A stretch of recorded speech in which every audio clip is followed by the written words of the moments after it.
সুমাইয়া, ওর সাথে পরিচয় হও। আরে ভাবিকে দেখি নয়ন নিয়ে আসছে। আমার ফ্রেন্ড হাফিজ। আসসালামু আলাইকুম ভাবি। আরে নয়ন, তুমি কি পাগল হয়ে গেছো? সাধারণ একজন তেলের পাম্পের সিকিউরিটি গার্ড তোমার বন্ধু?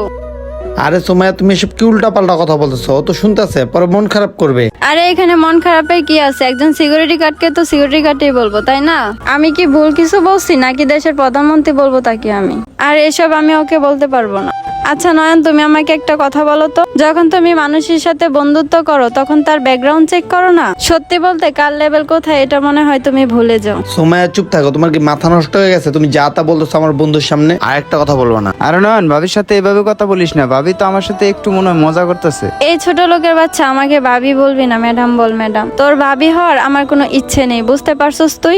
দেখো সুমাইয়া, চুপ থাকো। আর একটা উল্টা পাল্টা কথা বলবা তুমি ওর নামে, তাহলে কিন্তু তোমার খবর খারাপ হতে পারে। তুমি একটা সিকিউরিটি গার্ডের জন্য আমার সাথে ঝগড়া করতেছো নয়ন? হ্যাঁ, ঝগড়া করতেছি, এখনই ওর কাছে মাপ চাও তুমি। কি আমি সিকিউরিটি গার্ডের কাছে মাপ চাবো? আমার জুতাও তার কাছে মাপ চাবে না। কি বললা তুমি? ওর কাছে মাপ চাবো না? ঠিক আছে, আজকে তো তোমার আমার রিলেশন এখানেই শেষ, বুঝতে পারছো সুমাইয়া? আরে নয়ন থাক, উনি মন থেকে এসব কিছু বলে নাই, তুই রাগ করিস না। চুপ থাক তুই, যতক্ষণ না তোকে সরি বলবে ততক্ষণ আমি ওকে মাফ করবো না।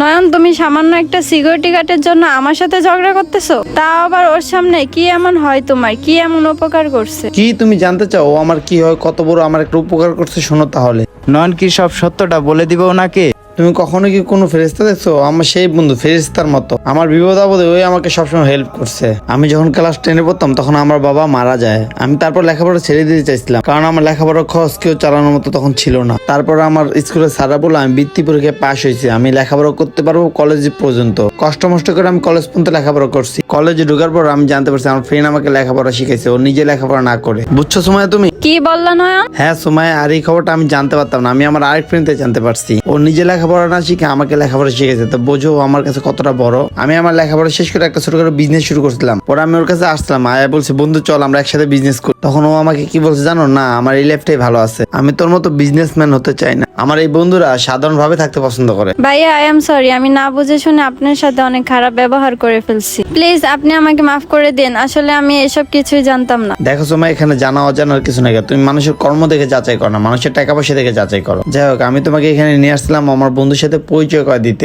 কিন্তু আয়শা তোমার আসল চেহারাটা দেখতে পেলাম, তুমি একটা লোভী মেয়ে। তাহলে শোনো লোভী মেয়ে, আমার কথাটা মনোযোগ দিয়ে, আজকের পথে তোমার আমার রিলেশন এখানেই শেষ। তুমি ভালো থেকো, নিজের খেয়াল রেখো। আরে নয়ন, তুমি আমার সাথে ব্রেকআপ কেন করতে চাচ্ছ? আমি তো সবকিছুর জন্য সরি বললামই। আরে নয়ন বাদ দে না, ভাবি তো ভাবির ভুল বুঝতে পারছে। ভাবি তো আমার কাছে মাপ চাইছে, তার জন্য ওনাকে ক্ষমা করে দে।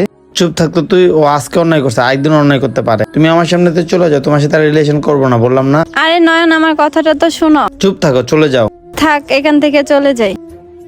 আরে নয়ন, তুই শুধু শুধু ভাবির সাথে ব্রেকআপ করলি, উনি তো তোর গার্লফ্রেন্ড ছিল। আরে আমার বন্ধু আমাকে কি বুঝাতে চাচ্ছে? কয়দিন পর তো উনি তোকে বিয়ে করতে চাইছিল। আরে বাদ দে তো, যে মেয়ে আমার বন্ধুকে অপমান করে তার সাথে রিলেশন করতে না করা ভালো। যাই হোক, বাদ দে, তুই কেমন আছিস সেটা বল। হ্যাঁ আমি অনেক ভালো আছি, চল চা খাইতে যাই। চল। বন্ধুরা ভিডিও দেখে কি শিখতে বলেন অবশ্যই কমেন্টস করবেন। এই ভিডিওটা ভালো লাগলে টাইমলাইনে পাঠিয়ে দেবেন। ধন্যবাদ ভিডিও দেখার জন্য।